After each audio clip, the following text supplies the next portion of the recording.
ماننے والے، اللہ کی کتابوں کو ماننے والے، آخرت پر یقین رکھنے والے. ایک ہی امت ہے تمہاری، اور اس ایک امت کا فرد ہوتے ہوئے تمہاری ذمہ داری یہ بنتی ہے کہ تم اپنا نام مسلمان رکھو. مسلمان کا نام ہے مطیع فرمان ہو جانے والا، اور اپنے آپ کو اطاعت گزار بنا دو. فرقہ بندیوں کی لعنت سے باہر نکلو، تعصبات سے باہر نکلو، اور یہ معاشرتی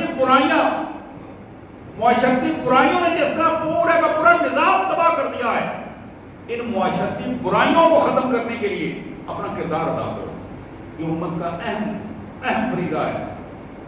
اللہ سے دعا ہے اللہ تبارک و تعالیٰ امت مسلمہ کی حیثیت سے ہمیں اپنی ذمہ داریوں کو ادا کرنے کی توفیق عطا فرمائے، اور اس کلام پاک کو سمجھنے اور اپنے اللہ کے رسولوں اور نبیوں کی سیرت پر چلنے کی توفیق عطا فرمائے، اور معاشرے کو پاک بنانے کی توفیق دے.